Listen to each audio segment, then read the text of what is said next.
Bab 271. Berita mengenai Yuda yang diangkat menjadi panglima tertinggi, memiliki plakat emas, dan menjatuhkan Candika sudah tersebar di seluruh kemah militer. Pada saat ini, ada sebagian jenderal yang merasa gembira, tetapi ada juga sebagian yang terlihat tidak senang. Orang-orang yang merasa tidak senang adalah pejabat militer yang diangkat oleh keluarga Susilo. Mereka juga termasuk bagian dari keluarga bangsawan. Kalian nggak perlu begitu sungkan. Yuda menunjuk ke arah Wira, lalu berkata, "Ini adalah Tuan Wahyudi, penasihat militer yang kuundang. Kelak, apa yang diperintahkannya juga merupakan perintahku." Penasihat militer. Ada banyak orang yang mengamati Wira dengan penasaran. Orang yang diundang Panglima Yuda sebagai penasihat militer pasti memiliki bakat yang luar biasa. Panglima Yuda, setahuku, Tuan Wahyudi hanyalah seorang pelajar yang belum pernah berperang. Mana mungkin dia bisa memerintah kami? Kalau kami menurutinya dan kalah dalam perang ini, siapa yang akan bertanggung jawab? Tiba-tiba, Letnan Jenderal Herdian berjalan maju dan berseru dengan ekspresi tidak senang. Mendengar ucapannya, jenderal-jenderal lain pun merasa heran. Herdian adalah keluarga inti dari keluarga Susilo. Dia datang ke kota pusat pemerintahan Jagabu untuk melindungi Candika. Aku ini panglima tertingginya. Kalau kalian mematuhi perintah militer dan kalah berperang, tentu saja aku yang akan bertanggung jawab. Tapi, kalau ada yang berani merencanakan pemberontakan, jangan salahkan aku menghukum kalian dengan hukum militer. Jawab Yuda dengan ekspresi muram. Dengan adanya ucapan Panglima Yuda ini, kami sudah tenang. Herdian menangkupkan tangannya dan melanjutkan. Panglima Yuda, kebetulan kami memang punya beberapa masalah mendesak yang harus diselesaikan. Bagaimana kalau Tuan Wahyudi membantu kami menyelesaikannya? Ekspresi Yuda langsung bertambah suram. Wira berkata sambil tersenyum. Coba katakan, Letnan Jenderal satu ini jelas-jelas ingin mempersulit dan mempermalukan Wira. Dia juga ingin menjatuhkan wibawa Yuda secara tidak langsung. Herdian berkata dengan serius. Saat ini, jumlah prajurit kita lebih sedikit dari musuh. Lagian, para prajurit sudah tidak digaji selama setengah tahun, harap Tuan Wahyudi membantu kami menyelesaikan masalah ini. Ada banyak jenderal yang mengerutkan kening. Penyebab utama moral prajurit sangat rendah adalah tidak ada yang merasa Nuala bisa memenangkan perang ini. Mengenai prajurit yang tidak digaji, selain karena pihak pemerintah yang terus menunda, gaji mereka juga tidak berhenti dipotong oleh orang-orang seperti Candika dan Herdian. Ini adalah hal yang sudah biasa terjadi di militer, tidak akan ada orang yang bisa menyelesaikan isu sulit yang tiba-tiba diangkat Herdian ini. Yuda juga mengerutkan keningnya. Gaji prajurit yang ditunggak adalah masalah besar. Tidak peduli siapapun yang datang, orang itu juga tidak akan bisa menyelesaikan masalah ini. Prajurit sudah tidak digaji selama 6 bulan. Wira langsung terkejut. Tidak heran apabila prajurit Nuala kalah berperang. Bagaimanapun juga, mereka diharuskan untuk mempertaruhkan nyawa tanpa dibayar. Setelah merenung sejenak, Wira berkata, apa yang dikatakan Jenderal Herdian benar. Masalah ini memang harus diselesaikan. Herdian pun mencibir. Kalau begitu, semoga Tuan Wahyudi bisa menyelesaikan masalah ini. Ngomongnya memang gampang, tapi, total gaji dari 20-an ribu prajurit selama 6 bulan sudah lebih dari 100 juta gabak. Aku mau tahu bagaimana kamu mau menyelesaikan masalah ini, pikir Herdian. Wira berkata, kebetulan, Komandan Candika sudah mendapatkan banyak uang gelap dari menjual surat izin jalan selama 2 hari ini. Berhubung Jenderal Herdian ingin meminta gaji, untuk para prajurit kamu boleh pergi ke kediamannya untuk menyita uang-uang itu, nanti, aku dan Panglima Yuda akan membagikannya kepada para prajurit. Kamu, Herdian langsung murka. Dia tidak menyangka Wira akan menyuruhnya pergi menyita uang Candika. Tindakan ini akan membuat Candika dan keluarga Susilo mengira bahwa dirinya sudah berkhianat demi keuntungan. Hal ini tidak ada bedanya dengan menggali lubang kubur sendiri. Setelah mendengar jawaban Wira, para jenderal pun terkesiap dan berpikir. Tuan Wahyudi benar-benar kejam. Dia menyuruh Herdian mengkhianati pendukungnya sendiri. Wira menunjukkan plakat emas dan berkata, memangnya Jenderal Herdian berniat untuk melawan perintah militer? Bro, Herdian langsung berlutut dengan ketakutan dan menjawab. Jangan marah, Tuan Wahyudi. Aku akan pergi sekarang juga. Jika Herdian berani membantah perintah Wira yang memiliki plakat emas. Itu artinya dia melanggar peraturan militer dan akan langsung melanggar peraturan militer dan akan langsung dieksekusi. Para jenderal terkesiap lagi. Mereka tidak menyangka Yuda akan menyerahkan plakat emas yang merupakan senjata paling mematikan itu kepada Wira. Kalian juga bawalah pasukan untuk membantu Jenderal Herdian. Ingat, jangan meninggalkan sepeser pun. Bab 272. Wira menunjuk ke arah 2 jenderal batalion. Sebab, kedua orang ini tidak mampu menahan kesenangan mereka saat melihat Herdian berlutut dan mendengar tentang penyitaan uang Candika. Baik, kedua jenderal batalion itu menangkupkan tangan, lalu pergi ke kediaman Candika bersama dengan Herdian. Pada saat ini, sekelompok jenderal menatap Wira dengan ketakutan. Di sisi lain, Yuda hanya tertawa ringan. Para jenderal militer hanya takut pada otoritas. Jadi, mereka harus diintimidasi supaya bisa diatur dengan mudah. Wira bertanya, siapa yang masih punya pertanyaan? Seorang letnan jenderal bernama Aksa berjalan maju dan berkata sambil menangkupkan tangannya. Tuan Wahyudi, saat ini, moral prajurit sangat rendah. Mereka merasa Nuala pasti akan kalah dalam pertempuran ini. Meskipun digaji, para prajurit juga nggak akan punya semangat tempur. Kita harus bisa memenangkan peperangan untuk meningkatkan moral mereka. Bagaimana Tuan Wahyudi bisa memimpin kami untuk meraih kemenangan? Para jenderal menatap Aksa dengan heran. Bangsa Agrel memiliki 100.000 pasukan berkuda yang semuanya juga merupakan ahli panah. Kekuatan tempur mereka sangat kuat dan tiada duanya. Sementara itu, hanya ada 20.000 prajurit di kota ini. Di antara mereka, hanya ada 3.000 prajurit berkuda, 5.000 ahli panah, 5.000 ahli pedang, dan 5.000 ahli tombak. Sisa 2.000 orang adalah prajurit pendukung. Jika benar-benar berperang melawan bangsa Agrel, dapat dikatakan bahwa prajurit Nuala pasti kalah. Namun, Aksa malah mengatakan bahwa tanpa memenangkan perang, moral prajurit tidak akan meningkat. Aksa adalah orang keluarga Susilo. Jadi, dia juga mengajukan pertanyaan yang sulit untuk Wira. Wira menjulingkan matanya dan bertanya, siapa bilang moral prajurit hanya bisa ditingkatkan dengan memenangkan perang? Aksa menjawab, kalau begitu, aku mau tahu bagaimana Tuan Wahyudi bisa meningkatkan moral prajurit tanpa memenangkan perang. Wira memberi perintah, suruh prajurit pengirim pesan kemari. Yuda dan para jenderal sangat penasaran apa yang ingin dilakukan Wira. Begitu prajurit pengirim pesan datang, Wira langsung memberi perintah tanpa memedulikan jenderal-jenderal yang ada di sana. Setelah mendengar ucapan Wira, para jenderal langsung tercengang, sedangkan Yuda merasa tersipu dan Aska merasa sangat marah. Tidak lama kemudian, prajurit pengirim pesan mulai berteriak sambil berlarian ke tembok kota, tengah kota, dan perkemahan militer. Prajurit-prajurit sekalian, Jagabu sudah tertolong. Jabatan Candika, si pecundang itu sudah dicabut. Istana mengangkat Panglima Yuda menjadi Panglima tertinggi untuk memimpin kita mengalahkan bangsa Agrel. Kalian seharusnya tahu siapa Panglima Yuda, kan? Dia itu Panglima muda pasukan Zirah Hitam dan pernah memimpin pasukan Zirah Hitam untuk mengalahkan bangsa Agrel hingga Raja Tanui lari ketakutan. Apa kalian tahu bagaimana tampang Raja Tanui dalam perang itu? Dia bahkan tidak sempat memakai celananya dan langsung melarikan diri sambil menunggangi kudanya dengan telanjang bokong. Bokongnya juga berdarah gara-gara itu. Kawan-kawan sekalian, para prajurit dari pasukan Zirah Hitam juga merupakan penduduk kerajaan Nuala. Kenapa mereka bisa membuat bangsa Agrel ketakutan, tapi kita nggak bisa? Apa kalian pernah memikirkan alasannya? Sebenarnya, alasannya bukan karena kita tidak mampu, tapi karena komandan kita tidak kompeten sehingga menyulitkan pasukannya. Selama ini, Candika tidak pernah datang ke garis depan. Dia hanya bersembunyi di kediamannya dan bersenang-senang setiap hari. Dia bahkan tidak tahu di mana letak gerbang kemah militer. Sementara itu, Panglima Yuda selalu mendampingi para prajuritnya dan tidak pernah mengurangi gaji prajurit. Saat menyerang musuh, dia selalu menerjang di paling depan. Saat pasukan harus mundur, dia juga bertahan di paling belakang.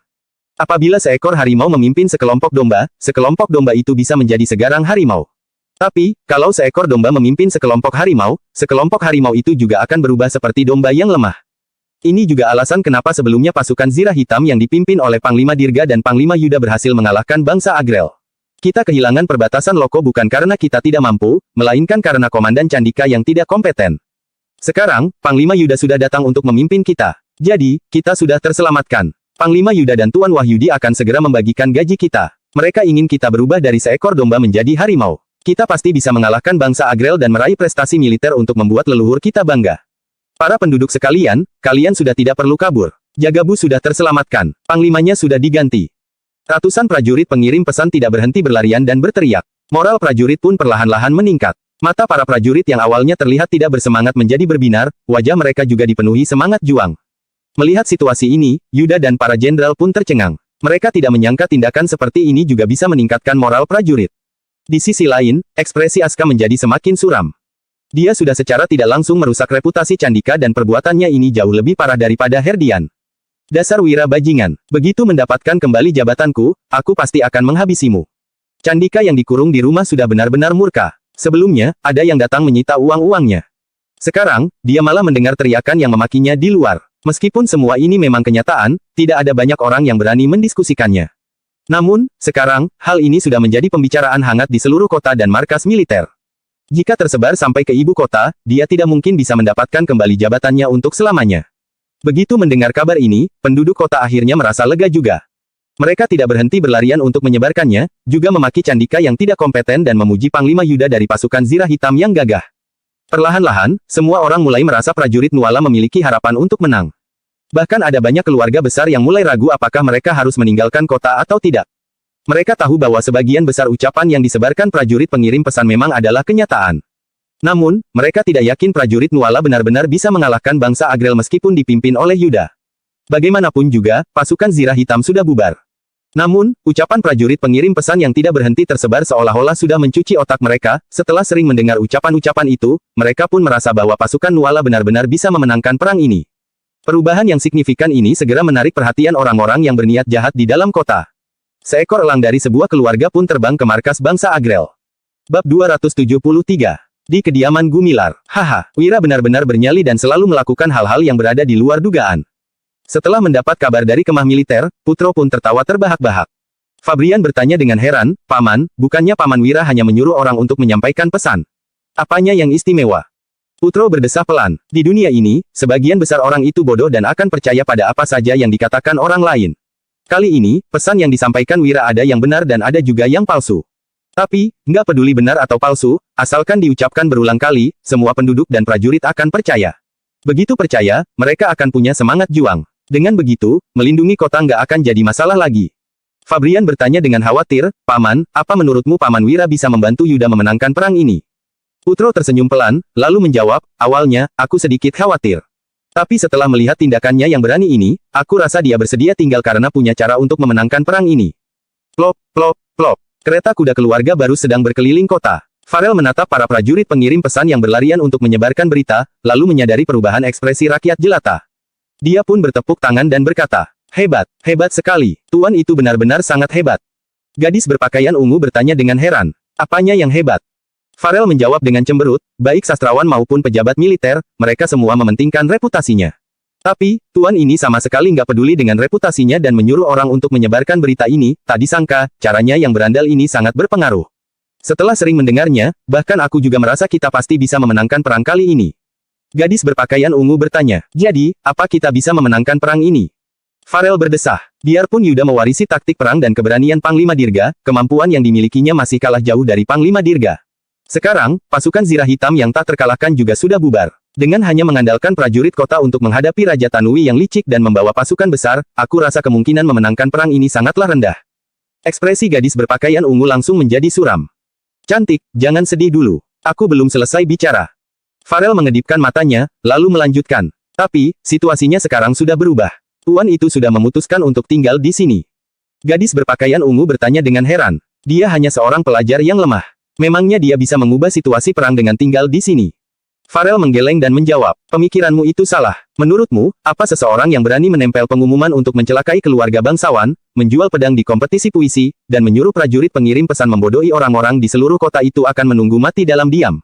Mata gadis berpakaian ungu langsung berbinar, dia berkata, "Berhubung dia memilih untuk tinggal, itu berarti dia pasti punya cara untuk mengalahkan musuh." Farel berdesah. "Tapi, aku nggak kepikiran cara apa yang dimilikinya untuk mengalahkan musuh dalam situasi yang mematikan ini." Gadis berpakaian ungu bertanya, "Bukannya selama ini nggak ada orang di dunia ini yang nggak bisa kamu tebak? Sekarang sudah ada." Farel menepuk tangannya dengan kipas, lalu melanjutkan. "Kalau dia bisa memenangkan perang ini, aku akan mengundangnya untuk menjadi ahli strategi keluarga Barus dengan cara apapun." Setelah mendengar berita yang disampaikan prajurit pengirim pesan, semua keluarga besar di kota selain keluarga Yumandi sudah menjadi jauh lebih tenang. Bagaimana ini? Kenapa bocah itu bisa menjadi penasihat militer dan memiliki plakat emas? Kita sudah mencelakainya 2 kali. Dia pasti nggak akan melepaskan keluarga Yumandi. Apa yang harus kita lakukan? Sanur sudah ketakutan hingga tidak berhenti berkeringat dingin. Kekayaan keluarga Yumandi sangat banyak, awalnya, mereka berencana untuk meninggalkan kota dalam waktu 4 hari.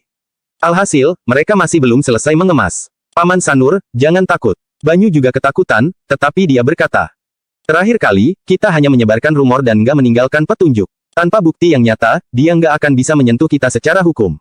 Sanur bertanya dengan gemetar, "Bagaimana kalau dia pakai cara licik? Apa kamu sudah lupa dengan insiden pengumuman sebelumnya?" Banyu juga gemetar dan berpikir dalam hati. Benar juga, bocah itu bukan orang baik. Sebelumnya, dia sudah hampir mencelakai keluarga Yumandi. Sanur berkata dengan hati-hati, "Banyu, bagaimana kalau kita minta maaf saja padanya? Anak itu terlalu luar biasa. Waktu baru sampai di Jagabu, dia masih bukan siapa-siapa. Sekarang, dia bahkan sudah memiliki plakat emas. Kelak, entah apa lagi yang akan terjadi." Banyu menggeleng dan menjawab, "Paman Sanur, jangan takut. Memangnya kenapa kalau dia punya plakat emas? Aku nggak yakin dia bisa mengalahkan Raja Tanui. Kalau kalah perang dan plakat emas itu disita kembali, dia bahkan nggak akan punya tempat untuk bersembunyi." Selain prajurit pengirim pesan yang menyebarkan ucapan Wira, semua uang di kediaman Candika juga sudah disita. Uang yang disita bukan hanya ratusan juta yang didapatkannya selama 2 hari terakhir, tetapi juga gaji prajurit, bahan pangan, dan berbagai keperluan militer yang dia gelapkan sebelumnya. Totalnya mencapai 300 juta gabak. Bab 274. Pasokan militer yang sebelumnya sangat sedikit pun langsung menjadi melimpah. Setelah menukar uang emas menjadi uang perak dan koin tembaga, Wira dan Yuda pun pergi ke perkemahan militer. Para prajurit berbaris menurut tingkatan dari tinggi, menengah hingga rendah. Kemudian, Wira dan Yuda membagikan gaji mereka satu per satu. Gaji prajurit sangat sedikit, prajurit tingkat tinggi hanya mendapat gaji 1.000 gabak per bulan, sedangkan prajurit tingkat menengah mendapatkan 700 gabak per bulan dan prajurit tingkat rendah mendapatkan 500 gabak per bulan. Proses pembagian gaji ini sangat merepotkan. Yuda awalnya ingin menugaskan pejabat militer untuk melakukannya, tetapi malah dicegah Wira. Saat membagi gaji, mereka berdua memanggil nama prajurit, lalu menyemangati mereka. Meskipun melakukannya berdua, seluruh proses pembagian gaji berlangsung selama 8 jam. Saat semuanya selesai, langit sudah gelap, para prajurit yang sudah mendapatkan gaji merasa sangat terharu dan berterima kasih kepada Wira dan Yuda. Setelah menjadi prajurit sekian lama, ini adalah pertama kalinya mereka mendapatkan gaji penuh.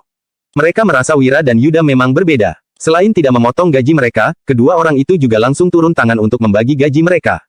Terima kasih Tuan Wahyudi, Panglima Yuda. Setelah mendapatkan gaji, para prajurit bersorak sepanjang hari. Mereka menatap Wira dan Yuda dengan penuh rasa terima kasih. Di sisi lain, Herdian, Aksa, dan para jenderal lain pun merasa sangat terkejut. Awalnya, mereka masih mencibir karena Wira dan Yuda ingin turun tangan untuk membagikan gaji prajurit. Namun, dalam waktu kurang dari setengah hari, tindakan kedua orang itu sudah memenangkan hati para prajurit. Hal ini benar-benar sangat menakutkan. Tuan Wira benar-benar sangat bijaksana. Yuda akhirnya mengerti maksud Wira. Apa yang diinginkan para prajurit sebenarnya sangat sederhana. Mereka hanya ingin hidup berkecukupan, mendapatkan gaji, dan mempertahankan hidup. Namun, tidak ada banyak jenderal di seluruh Nuala yang mampu memenuhi 3 keinginan prajurit itu. Para prajurit tentu saja akan setia pada siapapun yang bersedia menghormati mereka.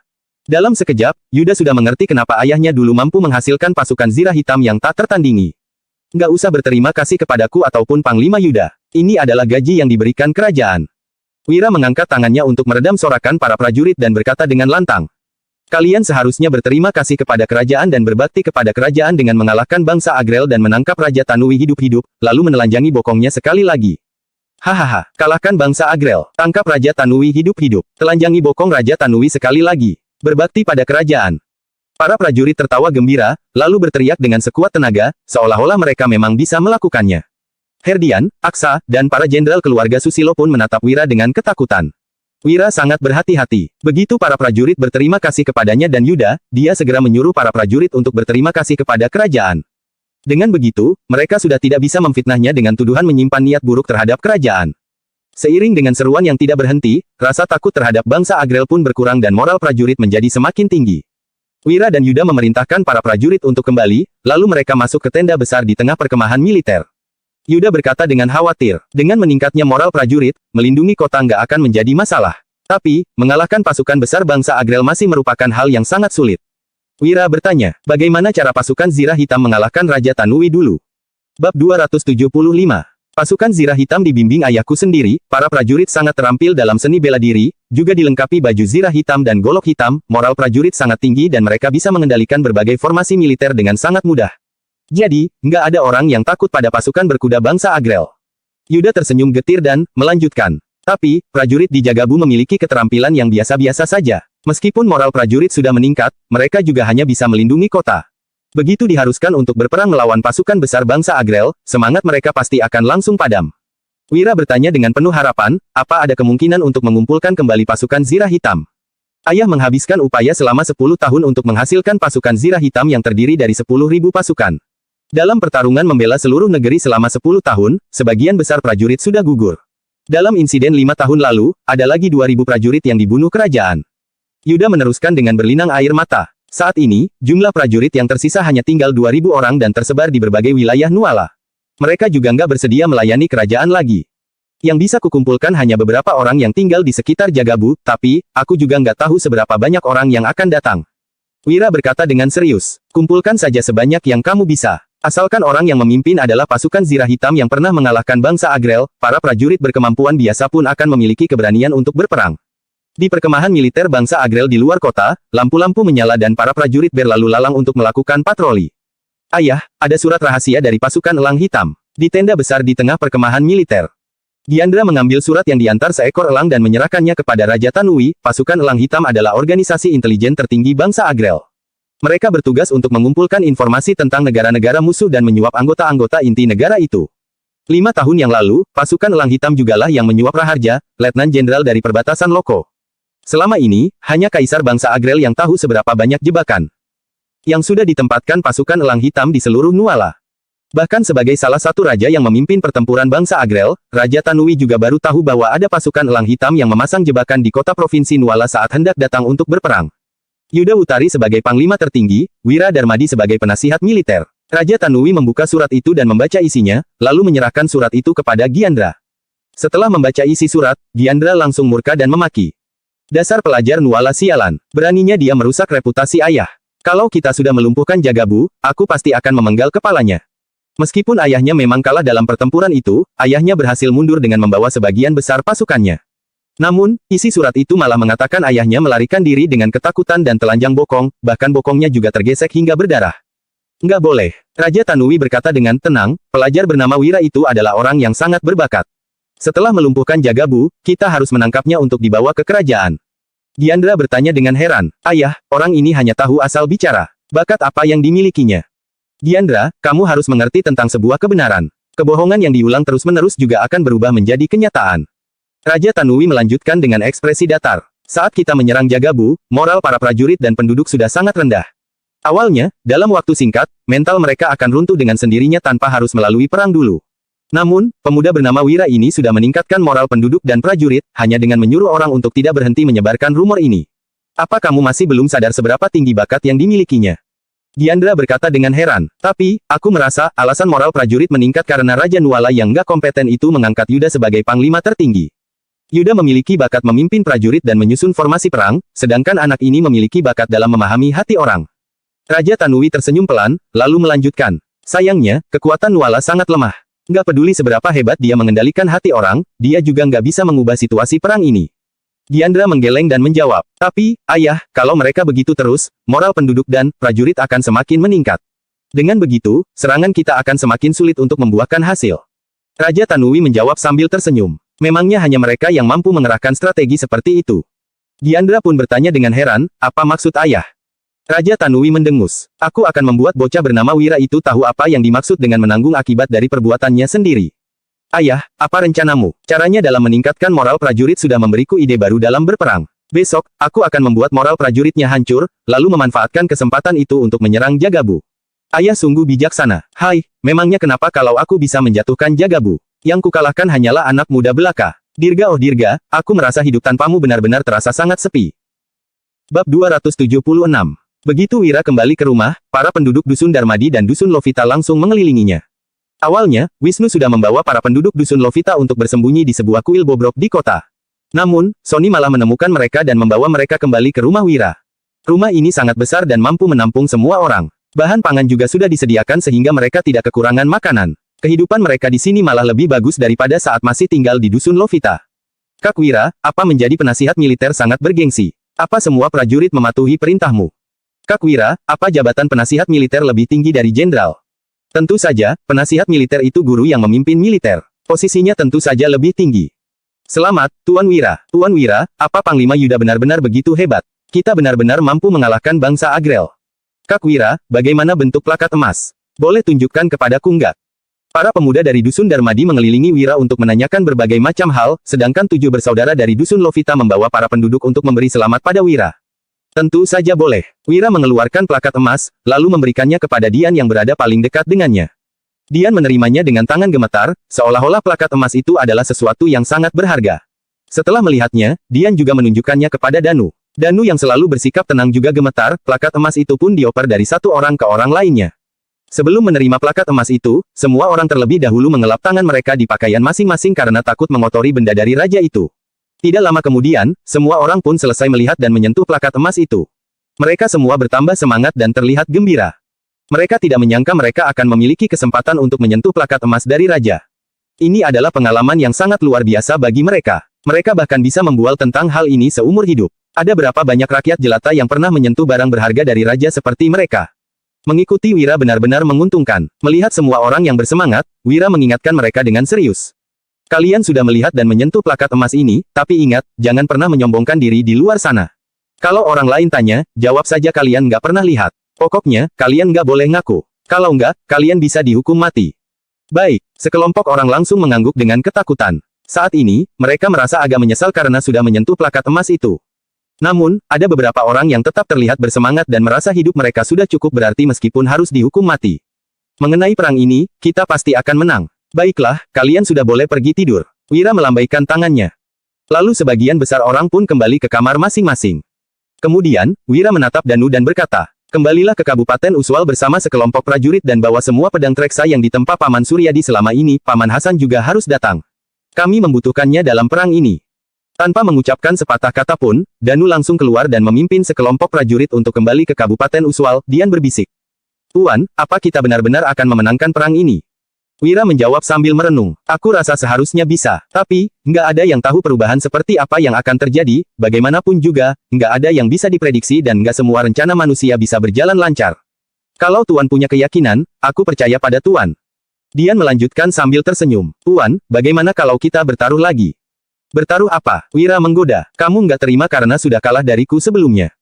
Jadi, kamu mau mendapatkan kembali kebebasanmu. Aku nggak menyesal sudah kalah dari Tuan sebelumnya. Kali ini, aku mau bertaruh Tuan akan memenangkan perang ini, lalu melakukan pembelian dalam jumlah besar saat harga barang sedang anjlok.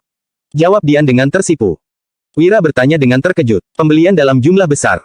Dian menjelaskan. Tuan, saat ini, semua keluarga besar merasa kita akan kalah dalam perang kali ini. Jadi, mereka berusaha menjual rumah, perabot, dan toko mereka dengan harga yang sangat rendah. Meskipun begitu, masih nggak ada yang mau beli. Aku mau bertaruh Tuan akan menang, lalu melakukan pembelian dalam jumlah besar. Kalau Tuan menang, harga semua barang ini pasti meningkat hingga 10 kali lipat. Bab 277. Melihat gadis cantik yang begitu berani itu, Wira pun terkejut. Setelah merenung sejenak, dia berkata, Oke, mari kita bertaruh. Dian menggenggam 3 lembar uang kertas dengan hati yang terasa hangat. Wira bukan hanya bernyali, tetapi juga mempercayainya. Perasaan ini membuatnya sangat gembira. Tuan Wahyudi, gawat, sudah terjadi masalah besar. Panglima Yuda menyuruhmu untuk menemuinya. Keesokan paginya, Wira sedang berlatih Wing Chun ketika seorang prajurit pengirim kabar berlari menghampirinya. Wira pun bergegas ke tembok kota dengan membawa Dodi dan yang lain. Saat ini, Yuda, 4 letnan jenderal yang bernama Herdian, Aksa, Basuki, dan Chandra sedang berkumpul di atas tembok kota bersama sekelompok jenderal pendamping dan jenderal batalion. Mereka semua terlihat khawatir. Di sisi lain, para prajurit yang kemarin sudah bersemangat pun menunduk dengan putus asa. Pandangan semua orang tertuju pada Wira, tetapi tatapan penuh kekaguman kemarin sudah digantikan dengan keluhan. Hanya Yuda yang masih bersikap sama, begitu mengamati situasinya, Wira bisa merasakan perubahan moral para prajurit dan bertanya dengan bingung. Ada apa? Yuda tersenyum masam, lalu menunjuk keluar tembok kota sambil berkata. Raja Tanui melakukan serangan balik. Wira memandang keluar tembok kota. Di sana, ada sederet perisai raksasa dan ratusan bangsa Agrel yang sedang berteriak. Prajurit di Jagabu, dengar. Cepat letakkan senjata kalian dan menyerahlah. Kalian nggak mungkin mampu melindungi kota. Pasukan Zirah Hitam sudah bubar. Memangnya kenapa kalau raja kalian yang tidak kompeten itu mengutus Panglima Yuda? Apa dia seorang bisa melawan pasukan besar bangsa Agrel? Nggak mungkin. Dia bahkan tidak mampu melawan 100 prajurit bangsa Agrel, apalagi 100.000 prajurit. Kalau tidak percaya, suruh saja Panglima Yuda membawa pasukannya untuk berperang dengan kami. Tidak peduli berapa banyak prajurit yang dibawanya, kami hanya akan melawan dengan setengah jumlah pasukannya. Coba tanya Panglima Yuda apa dia berani menerima tantangan perang ini atau tidak. Panglima Yuda, apa kamu berani bertarung dengan bangsa Agrel? Prajurit bangsa Agrel berteriak sambil melambaikan pedang mereka dan menunjuk ke arah kota pusat pemerintahan Jagabu. Mendengar tantangan perang itu, ada banyak prajurit yang langsung menunduk. Semangat yang mereka rasakan kemarin sudah hilang, benar juga, memangnya kenapa kalau Raja mengutus Panglima Yuda? Pasukan Zirah Hitam sudah bubar. Jika benar-benar harus berperang dengan bangsa Agrel, prajurit yang harus maju itu mereka. Namun, mereka bukanlah pasukan Zirah Hitam. Mana mungkin mereka bisa mengalahkan bangsa Agrel? Mereka pasti akan kalah dalam perang kali ini. Tepat pada saat ini, ada sederet perisai raksasa yang terbentuk lagi. Seorang jenderal yang mengenakan baju Zirah Nuala pun muncul dan membawa sekelompok prajurit Nuala yang sudah menyerah. Teman-teman sekalian, aku ini Raharja, bekas Letnan Jenderal Nuala. Aku sudah mendukung bangsa Agrel. Tapi, kalian jangan menyebutku pengkhianat. Aku juga punya kesulitan tersendiri. Aku sudah bekerja untuk Nuala selama 20 tahun dan hampir mati bertarung beberapa kali. Aku juga sudah meraih begitu banyak prestasi militer, tapi sampai sekarang, aku masih hanya merupakan Letnan Jenderal tingkat kelima. Di sisi lain, Candika yang nggak berguna itu sama sekali nggak pernah berperang. Tapi, dia malah langsung diangkat menjadi komandan hanya karena dia merupakan keturunan keluarga pejabat. Aku nggak terima. Jadi, aku memutuskan untuk mendukung bangsa Agrel. Begitu melakukannya, aku langsung diangkat menjadi komandan tingkat ketiga dan diberi gelar bangsawan rendah yang bisa diwariskan secara turun-temurun. Teman-teman sekalian, nggak ada gunanya kalian setia pada Nuala. Lihat saja Panglima Dirga dan pasukan Zirah Hitam. Mereka sudah meraih begitu banyak prestasi militer dan membela Nuala, tapi apa akhir mereka? Panglima Dirga dipenggal, sedangkan pasukan Zirah Hitam dibunuh oleh prajurit Nuala sendiri. Mendengar ucapan ini, ekspresi seluruh jenderal pun berubah. Sementara itu, Yuda merasa serba salah. Di sisi lain, ada banyak prajurit yang langsung kehilangan semangat tempur dan kembali bersembunyi di balik tembok kota dengan putus asa. Apa yang dikatakan bangsa Agrel memang benar, akhir dari Panglima Dirga dan pasukan Zirah Hitam sudah meninggalkan luka di hati para prajurit. Berhubung luka ini dikorek lagi, moral prajurit langsung anjlok. Tidak ada gunanya berbakti untuk Nuala, menyerahlah pada bangsa Agrel. Kalian akan diperlakukan dengan baik. Teman-teman sekalian, aku ini seorang prajurit kecil. Begitu mendukung bangsa Agrel, aku diangkat menjadi prajurit tingkat atas, juga mendapatkan lebih dari 1 hektar tanah, seekor sapi, dan seorang istri. Teman-teman sekalian, aku ini seorang prajurit tingkat tinggi. Begitu mendukung bangsa Agrel, aku diangkat menjadi pejabat tingkat ke-9. Aku juga mendapatkan lebih dari 3 hektar tanah, seekor sapi, seekor kuda, dan seorang istri. Teman-teman sekalian, menyerahlah kepada bangsa Agrel. Kehidupan di sini sangat baik, setiap hari, kami dapat minum arak dan makan daging. Sekelompok prajurit pengkhianat melangkah maju dan mengatakan apa yang didapatkan mereka secara rinci. Bab 278. Para prajurit yang mendengar ucapan itu merasa sangat tergoda. Sementara itu, Yuda, sekelompok letnan jenderal, jenderal pendamping, dan jenderal batalion hanya bisa memandang tanpa daya. Pasukan bangsa Agrel itu berdiri sejauh 550 meter dan juga memegang perisai raksasa. Meskipun menggunakan misil 3 busur untuk menyerang mereka, mereka juga tidak akan terluka. Herdian mendengus. Tuan Wahyudi, apa yang harus kita lakukan sekarang? Raja Tanui sudah menggunakan taktikmu untuk menghadapi kita. Sekarang, moral prajurit malah lebih rendah lagi dari kemarin. Aksa berkata dengan sombong, kalau bukan karena Tuan Wahyudi menggunakan taktik ini, belum tentu Raja Tanui bisa terpikirkan untuk menggunakan cara ini. Bagaimana ini? Moral prajurit sudah menjadi semakin rendah. Kalau mereka lanjut berteriak selama beberapa hari lagi, para prajurit mungkin akan langsung menyerah tanpa perlu berperang lagi. Sekelompok jenderal menatap Wira. Saat ini, kekaguman yang mereka rasakan untuk Wira sudah lenyap. Diam, Yuda berkata dengan ekspresi muram. Dengarkan keputusan Tuan Wahyudi. Raja Tanui memang hebat. Bisa-bisanya dia menyerang balik dengan cara yang kukerahkan. Dia memang nggak boleh diremehkan. Desah Wira dalam hati. Kemudian, Wira menatap Herdian dan Aksa sambil memaki. Dasar bodoh. Kenapa kalian membiarkan mereka melakukan hal ini tanpa berbuat apa-apa? Memangnya kalian nggak bisa menyuruh prajurit pengirim pesan untuk berteriak balik? Di medan tempur, selain pertarungan fisik, ada juga yang namanya perang mental. Kalian bahkan nggak mengerti soal ini, apa gunanya kalian menjadi letnan jenderal? Herdian yang dimarahi di depan umum pun murka dan berkata, kami hanya pandai berperang, nggak ahli dalam permainan kata-kata. Aksa juga berkata dengan kesal, kalau Tuan Wahyudi punya cara, silakan buat mereka bungkam. Prajurit pengirim pesan. Wira langsung memanggil prajurit pengirim pesan dan menyampaikan instruksi kepada mereka tanpa memedulikan orang-orang di sekitarnya. Mendengar instruksi Wira, para jenderal pun tercengang. Dasar pengkhianat. Sudah menjadi budak orang masih berani bersikap sombong. Memangnya kalian tidak tahu malu? Apa kalian tahu kalau sistem pemerintahan bangsa Agrel itu adalah sistem perbudakan? Selain bangsa Agrel, kaum lainnya adalah budak mereka. Kalau budak seperti kalian mau menikah, malam pertama istri kalian juga harus diberikan kepada orang dari bangsa Agrel. Bahkan anak yang dilahirkan istri kalian juga bukan anak kalian. Dengan begitu, kalian nggak akan punya keturunan. Selain itu, kalian kira bangsa Agrel benar-benar akan mempersembahkan begitu banyak tanah dan istri kepada kalian. Mereka hanya ingin kalian menjadi senjata tempur mereka. Kalau kalian pintar, seharusnya kalian sudah sadar. Dalam penyerangan kota selama beberapa hari terakhir, yang maju itu kalian, bukan bangsa Agrel. Kalau kalian semua mati, bangsa Agrel tidak perlu memberikan apa-apa lagi kepada kalian. Begitu para prajurit pengirim pesan berteriak, para prajurit yang sudah menyerah itu pun terdiam. Bahkan ekspresi Raharja juga menjadi sangat suram. Mereka tidak tahu apakah bangsa Agrel akan memenuhi janji mereka. Namun, sistem pemerintahan bangsa Agrel memang adalah sistem perbudakan, rasa iri yang mulai timbul di hati para prajurit di atas tembok kota langsung hilang hingga tak berbekas. Jika menyerah pada bangsa Agrel, mereka akan diperbudak. Bahkan anak yang dilahirkan istri mereka juga bukan anak kandung mereka. Mana mungkin mereka bisa menerima hal ini? Teman-teman sekalian, bangsa Agrel sudah merampas wilayah kita, membunuh orang tua, saudara, dan pasangan kita, mereka juga melecehkan istri, anak perempuan, dan saudara perempuan kita. Dendam kita dengan mereka sudah sangat mendalam. Kalau tidak membalaskan dendam ini, apa kalian tidak malu untuk pergi menemui leluhur dan keluarga kalian setelah mati? Apa kalian bisa menghadapi keturunan kalian? Prajurit pengirim pesan Nuala berteriak dengan sekuat tenaga. Setelah mendengar ucapan itu, para prajurit di atas tembok kota langsung marah dan tanpa sadar berlinang air mata. Dalam 20 tahun terakhir, 3 provinsi Nuala sudah jatuh ke tangan bangsa Agrel. Tidak ada satupun prajurit di kota provinsi yang tidak menyimpan dendam terhadap bangsa Agrel. Ucapan ini sudah menyentuh hati mereka, Wira hanya memasang ekspresi dingin dan tidak berkomentar. Kedua belah pihak prajurit memang hanya saling memaki. Namun, pada kenyataannya, ada banyak peperangan di zaman kuno yang memang berlangsung seperti ini. Menghancurkan mental musuh adalah hal utama, sedangkan menaklukkan kota adalah hal kedua. Siapapun yang mampu mengendalikan moral prajurit akan mendominasi dan bahkan memenangkan pertempuran. Jangan omong kosong lagi. Tiba-tiba, muncul sederet prajurit yang memegang pakaian wanita.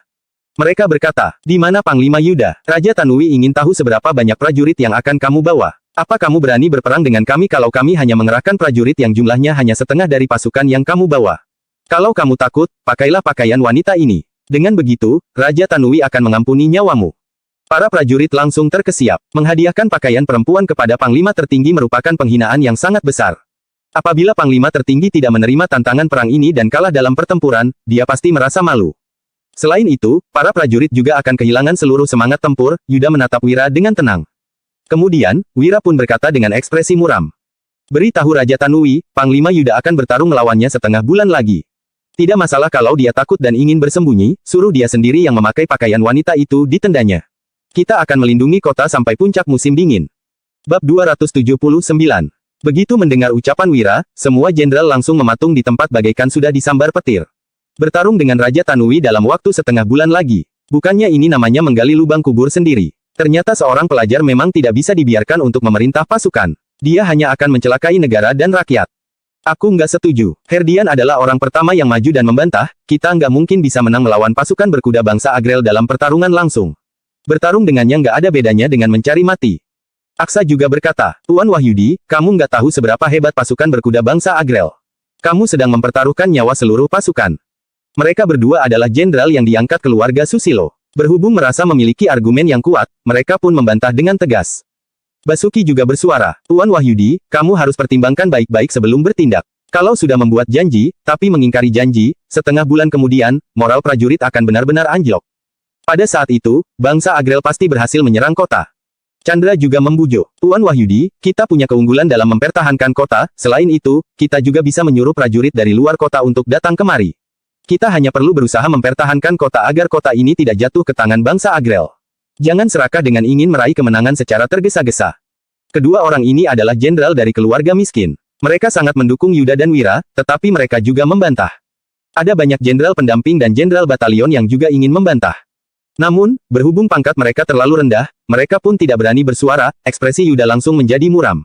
Dia berkata, "Apa mungkin aku dan Tuan Wahyudi nggak terpikir apa yang kalian pikirkan? Untuk menghindari kebocoran taktik perang, kami masih belum bisa memberitahu kalian secara jelasnya.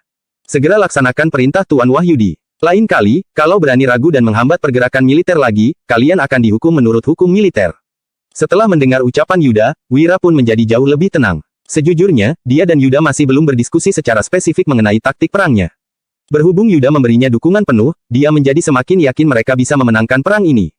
Oleh karena itu, dia menambahkan beberapa pesan kepada prajurit pengirim pesan. "Dasar tua bangka, Raja Tanui, Panglima Yuda menantangmu untuk berperang setengah bulan lagi. Apa kamu berani? Kamu itu hanyalah bekas orang yang pernah dikalahkan Panglima Yuda, apa kamu merasa kamu bisa menang hanya dengan mengandalkan pasukan besar? Raja Tanui, kamu sudah tua dan harus bangun 3 kali semalam untuk buang air kecil.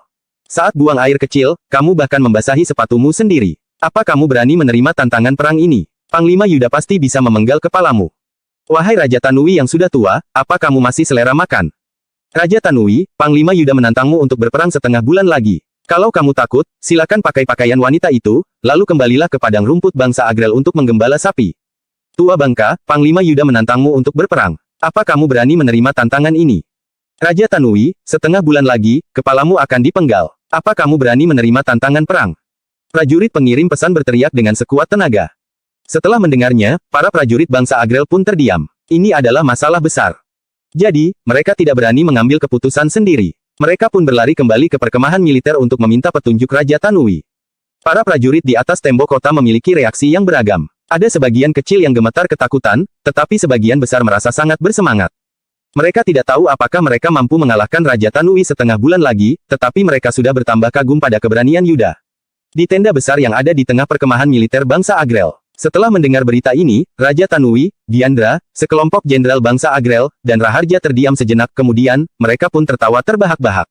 "Ayah, mereka pasti hanya ingin mengulur waktu agar sempat membawa lebih banyak bala bantuan kemari," cibir Diandra. "Benar, Raja." Raharja juga ikut berbicara. "Aku memahami kekuatan pasukan kota. Jumlahnya hanya ada 20.000 orang dan mereka semua adalah prajurit yang keterampilannya biasa-biasa saja. Jangankan seluruh pasukan besar, bahkan hanya dengan mengerahkan 1/5 prajurit, kita juga bisa memusnahkan mereka dengan gampang. Ada banyak jenderal bangsa Agrel yang berseru. Raja, setujui saja tantangan mereka. Setengah bulan lagi, kita akan memenggal kepala Panglima Yuda sebagai bentuk penghormatan kepada pahlawan bangsa Agrel yang pernah gugur di tangan pasukan Zirah Hitam. Raja Tanui mengangkat tangannya, lalu seluruh tenda menjadi hening. Kemudian, dia berkata dengan tatapan yang dingin. Beritahu mereka, aku terima tantangan perang itu. Bab 280.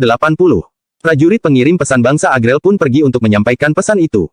Raja Tanui melambaikan tangannya untuk membubarkan sekelompok jenderal, lalu menatap putranya sambil berkata, Diandra, beritahu pasukan Elang Hitam untuk membiarkan para prajurit yang sudah menyerah itu kembali ke pasukan mereka secepat mungkin. Selain itu, suruh mereka untuk selidiki latar belakang penasihat militer itu. Diandra bertanya dengan heran, Ayah, apa kamu khawatir penasihat militer itu akan memakai trik-trik kotor dalam perang ini? Raja Tanui tersenyum tipis, lalu menjawab, Diandra, kamu harus ingat, di bawah kekuatan mutlak, semua konspirasi dan tipu muslihat nggak akan berguna. Dia hanya sedang berjuang untuk mengulur waktu pada saat-saat terakhir. Kalau setengah bulan lagi dia nggak keluar untuk bertempur, moral seluruh prajurit kota akan mencapai titik terendah.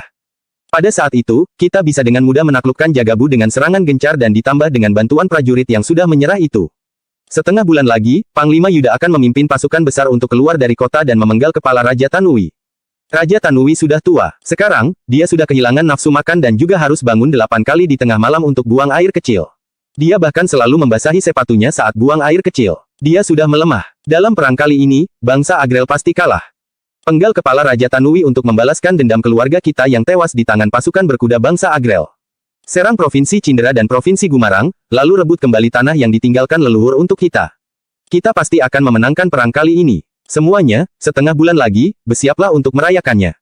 Prajurit pengirim pesan berlarian dan berteriak di seluruh kota. Ini adalah ide Wira. Berhubung sudah memutuskan untuk berperang, berita itu pasti tidak akan bisa ditutupi lagi dan akan tersebar di seluruh kota dalam sekejap. Daripada membiarkan para prajurit dan penduduk menebak-nebak, lebih baik otak mereka dicuci agar bisa menghindari gunjingan. Di kediaman Gumilar, berperang dalam waktu setengah bulan lagi. Kali ini, Paman Wira benar-benar sudah bertindak terlalu gegabah. Fabrian yang mendengar berita itu langsung tercengang. Hahaha, percayalah pada Wira, dia pasti punya cara untuk memenangkan perang ini. Putro mengangkat botol araknya, lalu menikmati araknya dengan ekspresi puas. Tepat pada saat ini, seorang pengawal melapor. Pak Putro, Tuan Fabrian, Tuan Wahyudi mengirim sepucuk surat. Putro membuka surat itu dan membacanya. Kak Putro, mau bertaruh nggak? Kalau mau, keluarkan seluruh harta keluarga Gumilar dan cepat beli rumah dan toko di kota. Fabrian langsung bertanya dengan terkejut. Paman Wira begitu yakin. Sekarang, para keluarga besar di kota sedang menjual rumah, toko, dan perabot rumah mereka dengan harga yang sangat murah. Namun, tidak ada satupun orang yang bersedia membeli. Mereka tidak percaya Nuala bisa memenangkan perang ini. Di sisi lain, rakyat jelata memang percaya, tetapi tidak memiliki uang untuk membelinya. Putro berkata dengan acuh tak acuh. Dengarlah ucapan Wira. Dengan begitu, kelak kamu sudah nggak usah khawatir akan kekurangan uang untuk pergi ke rumah bordil. Keluarga Gumilar pun mulai bertindak. Di kediaman Barus begitu mendengar kabar ini, Farel yang baru bersiap untuk makan siang langsung bangkit dan berkata, Ayo pergi ke kota, jangan lupa bawa uang. Gadis berpakaian ungu bertanya dengan heran. Untuk apa? Farel menjawab dengan antusias. Untuk beli beberapa rumah dan toko. Gadis berpakaian ungu bertanya dengan mata berbinar. Kamu percaya dia akan menang dalam setengah bulan lagi? Aku nggak percaya kekasihmu bisa memenangkan perang ini, tapi aku merasa bocah yang jahat itu pasti punya keyakinan untuk menang. Farel melanjutkan sambil tersenyum. Nggak peduli menang atau nggak, aku bersedia bertaruh dengan uang sebesar 100 juta. Mari kita lihat apa kita akan kehilangan uang itu atau berhasil melipat gandakannya hingga 100 kali lipat. Di kediaman keluarga Yumandi, Sanur dan Banyu sangat terkejut setelah mendengar berita mengenai perang besar yang akan diadakan setengah bulan lagi. Sanur berkata dengan marah, setengah bulan lagi, dia mau berperang mati-matian. Dasar nggak tahu diri. Biarkan saja si bajingan itu mati. Paman Sanur, waktu kita sudah nggak banyak lagi. Cepat jual semua aset keluarga. Bisa jual berapa, ya jual saja. Abis itu, kita harus buru-buru meninggalkan kota.